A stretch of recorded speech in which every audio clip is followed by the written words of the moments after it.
YouTube, it's Tonya Nicole. Thank you so much for joining me today. So today I thought we would continue on in our conversation regarding healthy foods that can actually contribute to your acne. So if you're interested in learning which of these foods may actually be causing you to break out, please keep watching.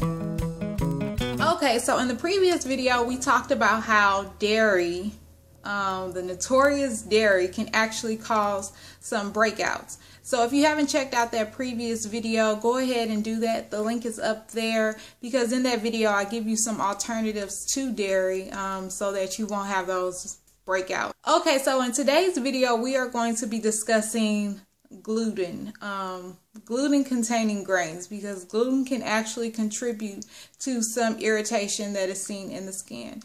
Now, you may have heard it expressed as like wheat as well. Like wheat can cause you to break out. It's oftentimes it's the gluten that's in the wheat that's causing the breakout. So individuals that are sensitive to gluten or who have certain medical conditions such as celiac disease have adverse responses to gluten. When they eat foods that contain gluten, their body is just like, no.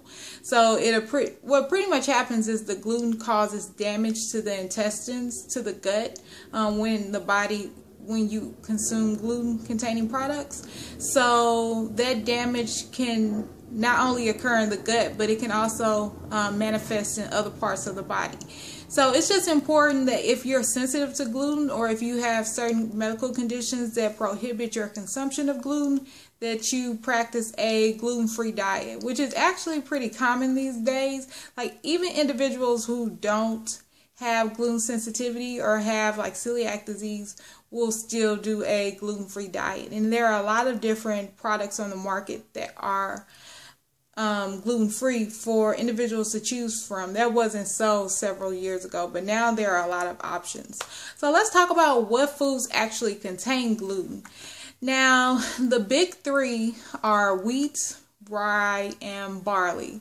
Those are the three notorious grains that contain gluten. There's also a new grain, which is a hybrid between barley and wheat. It's called triticale. So that's something that you also will want to keep out of your diet if you're trying to go gluten-free. Now, things like wheat is found in things like breads, baked goods, soups, sauces. It's hidden in a lot of things, salad dressings. Rye is found in things such as cereals and breads such as pumpernickel. Barley is found in things such as beer, malts, food coloring. So you really have to start, and then a couple other things. So that the list of the wheat, rye, and barley containing items, I didn't include a full list, but you can definitely find that information. It's readily accessible, and I'll try to include some of that information. You want to make sure that you look at the ingredients list because, like I said, a lot of times items such as salad dressing, you wouldn't think it has any gluten in it because you wouldn't presume that it has any grain type items in it. But it has a derivative of wheat in it. So you want to start looking at the ingredient list to see if it has any of those trigger items that can actually contain gluten. Because sure enough, like for me personally, like I said, I try to practice a gluten-free diet.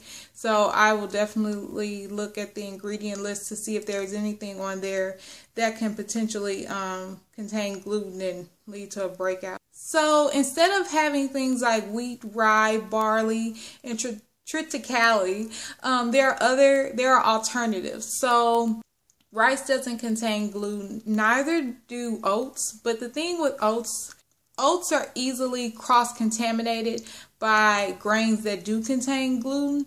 So unless your oats specifically say gluten-free, there's a high probability that they do have gluten in them and they can cause some irritability or cause some adverse reactions. So unless your oats say gluten-free, I wouldn't recommend that you have them if you're trying to do a gluten-free diet. Now, there are also alternatives. Like for me personally, I love like coconut flour. You could also do something like arrowroot flour. There are a few other types of flours or not grain type, but like alternatives to grains that you can kind of manipulate to do the same type of thing. There are a lot of different alternatives, and if any of you practice like paleo type diets, then you pretty much know what I'm talking about.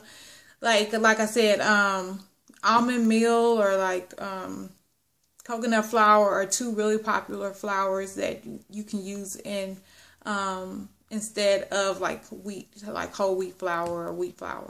So I hope this information helped. It's just something to be mindful of. If you feel like you are sensitive to gluten, then I would encourage you to go to your doctor to be tested. There are certain tests that your doctor can run.